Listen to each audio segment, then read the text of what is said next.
Fala galera, tudo bem com vocês? Na aula de hoje nós vamos falar sobre o iluminismo, mas antes disso eu quero pedir para você se inscrever no canal, ativar as notificações e darem like no vídeo. E agora, bora para a aula? Bom, tropinha, na aula de hoje nós vamos entender sobre como uma ideia que surgiu no continente europeu conseguiu influenciar todos os países do mundo e até mesmo o nosso dia a dia. Bom, gente, o nosso tema central da nossa aula de hoje é o pensamento iluminista. Por isso, antes de falarmos sobre o iluminismo, necessitamos entender como era a sociedade antes dele e por que ele surgiu.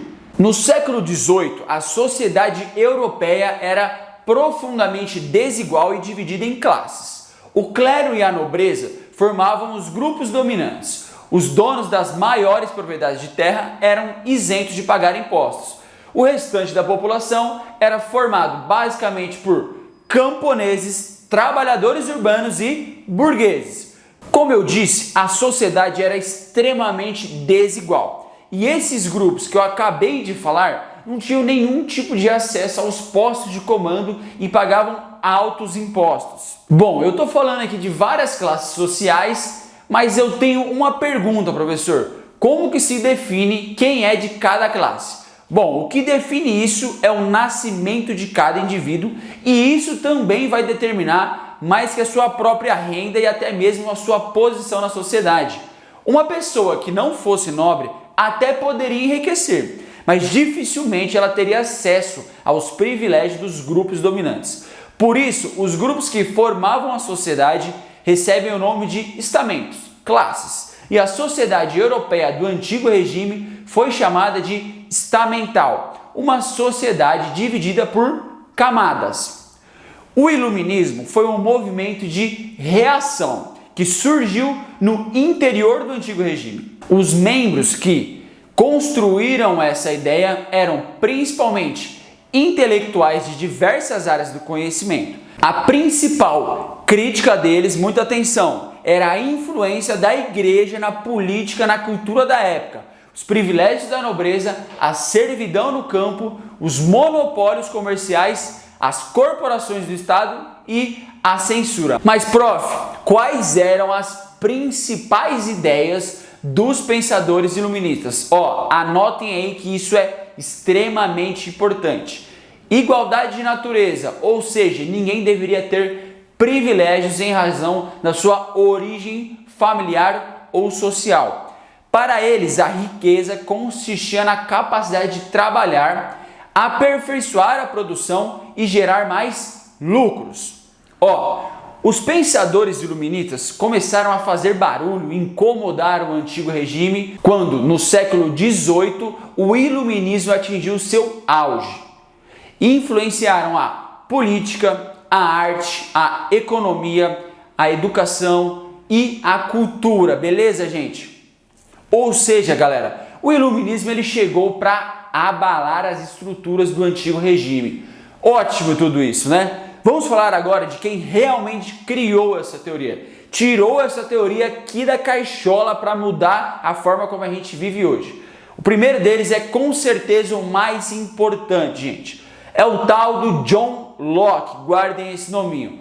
Provavelmente é um dos filósofos iluministas mais conhecidos. O inglês, considerado o pai do liberalismo e fundador do empirismo, defendia a liberdade de expressão.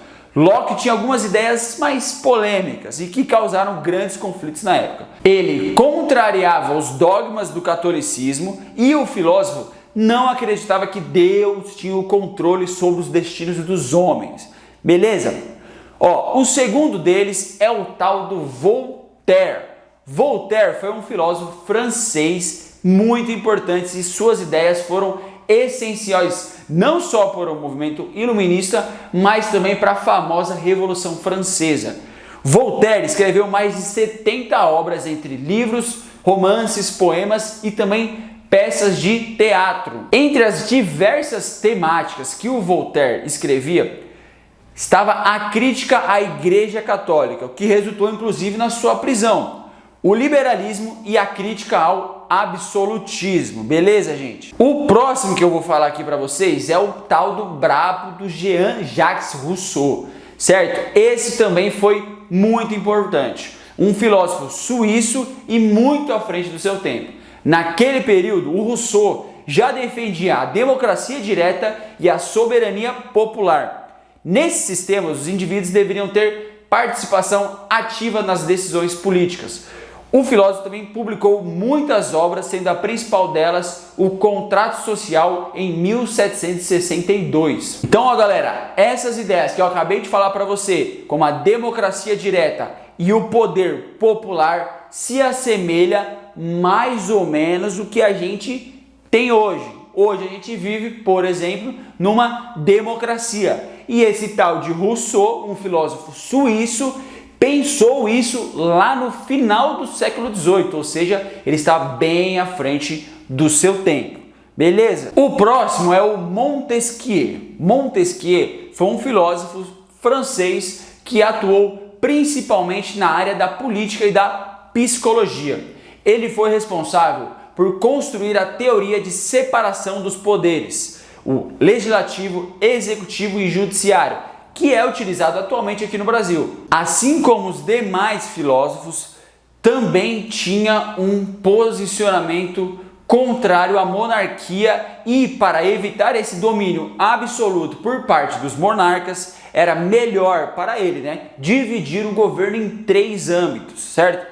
O grande problema dessa ideia é que o filósofo delimitava o acesso às pessoas que tinham renda e propriedades, ou seja, aqueles que faziam parte das camadas mais pobres não teriam direito de participar dessa estrutura. Então, galera, observe que o Montesquieu ele vai propor uma ideia diferente do absolutismo, da monarquia, mas ele vai conservar o quê? O domínio das classes mais altas nos cargos de decisão da sociedade do antigo regime. Beleza, galera? Por fim, nós vamos falar do Adam Smith. Adam Smith foi um filósofo e economista francês. Ele é considerado, gente, o pai da economia moderna e é também uma referência quando o assunto é o liberalismo econômico.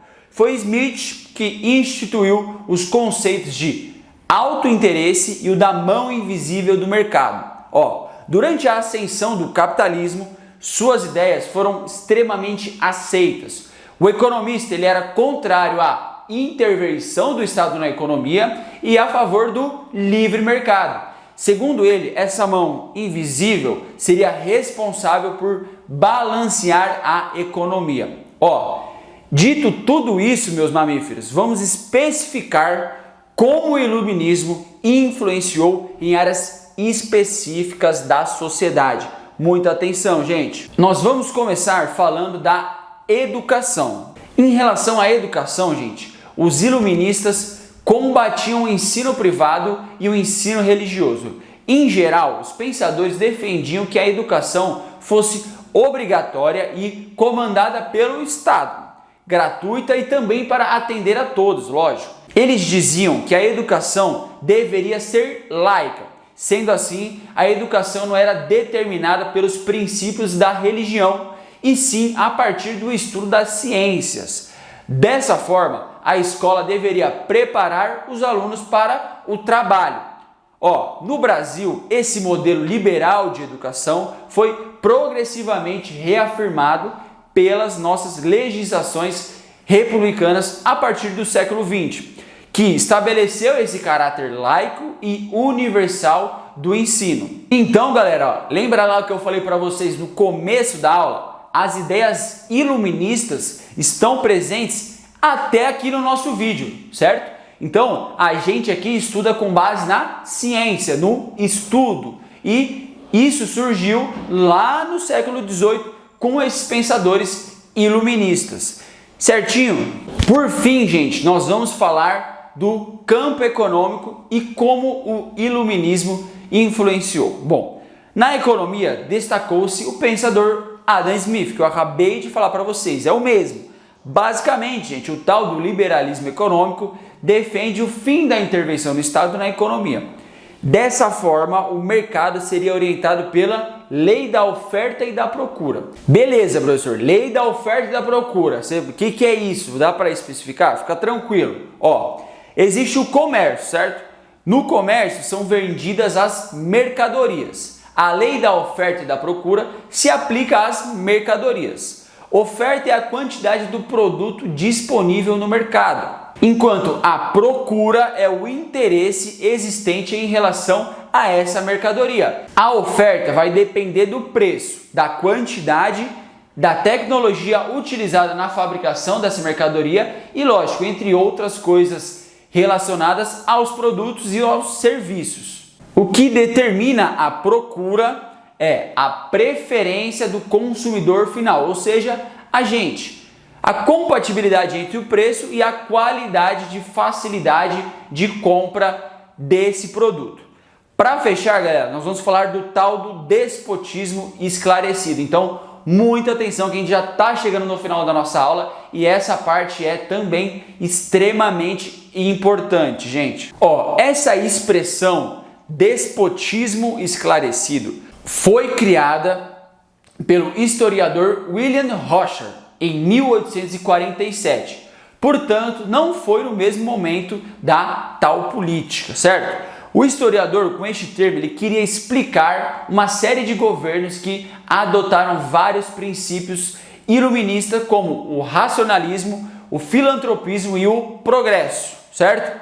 No entanto, estes mesmos governos que nós falamos não fizeram nenhuma concessão à limitação do poder real ou expandiram os direitos políticos para as demais camadas da população. Por isso, gente, ele é também conhecido como despotismo benévolo ou absolutismo esclarecido. Em primeiro lugar, é importante destacar que as monarquias absolutistas europeias estavam em crise em função dessas transformações causadas pelas ideias iluministas e liberais. Então, gente, desse modo, os déspotas esclarecidos implementaram as reformas necessárias para manter o poder, ao mesmo tempo em que reestruturavam seus governos para serem mais eficientes. Porém, galera, as ideias iluministas foram adotadas apenas aquelas que não prejudicariam a forma de governo absolutista de direito divino. Então, gente, em resumo, desses déspotas esclarecidos surgiram nesse período iluministas e pegaram apenas algumas ideias do iluminismo que fazia mais sentido para ele manter o poder dele e colocaram em prática. Então, quais são elas? Bom, a principal que esses déspotas esclarecidos continuaram praticando é a ideia do poder divino. Por quê? Eles não queriam que as classes mais pobres ascendessem ao poder, ou seja, chegassem ao poder, mas trabalharam com, por exemplo, essa modernização da economia e essa modernização da educação também. Lógicos, né, gente? Bem malandrinhos eles, né? Bom, essa foi a nossa aula de iluminismo, galera. Eu espero que vocês tenham gostado e até a próxima.